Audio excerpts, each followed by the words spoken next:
आला राज्यसभेत बोलताना? हो, नक्कीच.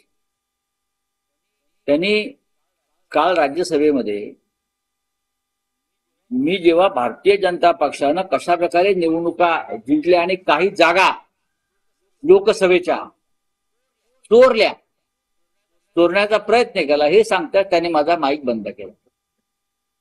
मला खरं म्हणजे बोलायचं होतं. तुम्ही आणीबाणी आपत्काल म्हणताय, त्या आपत्कालाचं सत्य मला काल सांगायचं होतं, पण ते त्यांना समजल्यामुळे मी सुरुवात केल्यावर त्यांनी माझा माईक बंद केला. 50 वर्षापूर्वीची आणीबाणी तुम्ही विसरायला पाहिजे, भविष्यात पाहायला पाहिजे. भूतकाळाचे मुद्दे कुठे उकळत बसतात. 25 जून 1975 या दिवशी रामलीला मैदानावरून सैन्याने बंड करावा, लष्करानं बंड करावा अशा प्रकारचं आवाहन केल्यावर या देशात अराजक माजेल अशी भीती इंदिरा गांधींना वाटली. पोलिसांनी सरकारचे आदेश पाळू नयेत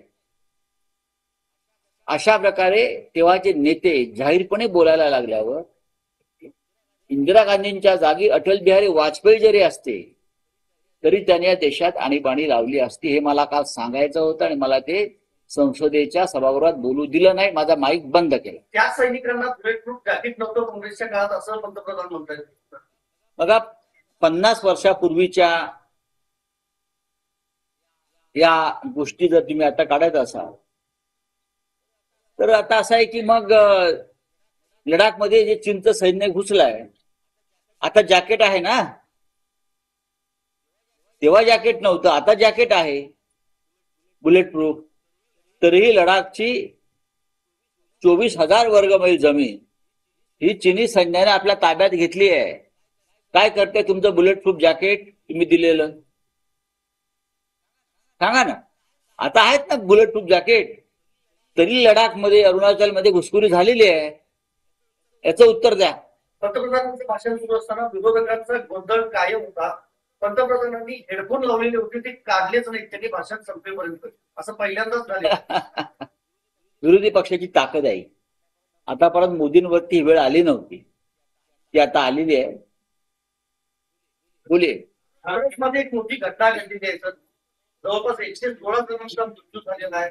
या हिंदू बाबांच्यावर सरकारचं लक्ष नाही असं वाटतं का? उत्तर प्रदेश अशा प्रकारचं सत्संग आयोजन याच्यावर बंधन असली पाहिजे. नवी मुंबईमध्ये आम्ही अनुभव घेतलेला. नवी मुंबईच्या खारघरमध्ये अमित शहांच्या उपस्थितीमध्ये चेंगराचेंगरी झाली. भरूनात माणसं मेली 40च्या वर. महाराष्ट्रात देशामध्ये अशा प्रकारचे जेव्हा ते सत्संग होतात, धार्मिक सोहळे होतात, त्यांच्यावरती कोणाचंच नियंत्रण नसतं. कोण आहे ते सगळे? कोणासाठी चाललंय? ही त्या राज्य सरकारची जबाबदारी आहे. जयंत पाटील काल बोलत होते, त्यांनी बोलता म्हटलं की नकली वाघ हे महायुतीत आहे, असली वाघ आमच्यासोबत आहे. असं कोण म्हणाले? जयंत पाटील. मग ते बरोबर बोलले आहेत ना. जयंत पाटील हे बरोबर बोललेले आहेत. महायुतीमध्ये जे स्वतःला वाघ समजतात त्यांना वाघाचं जे कातडं आहे ते मोदी शहानी दिलेलं आहे. ते कोल्हे आणि लांडगेच आहेत. मोदी शहानी त्यांना जे वाघाचं कातडं पुरवलेलं आहे त्याच्यामुळे ते वाघासारख्या डरकाळ्या मारत फिरतायत. नोव्हेंबरमध्ये निवडणुका झाल्यावर यांची कातडी आणि यांचे मुखवटे आम्ही ओरबडून काढू. अजित पवारांच्या गटाची काल एक बैठक झाली. त्या बैठकीला नवाबमध्ये गेलेले आमदार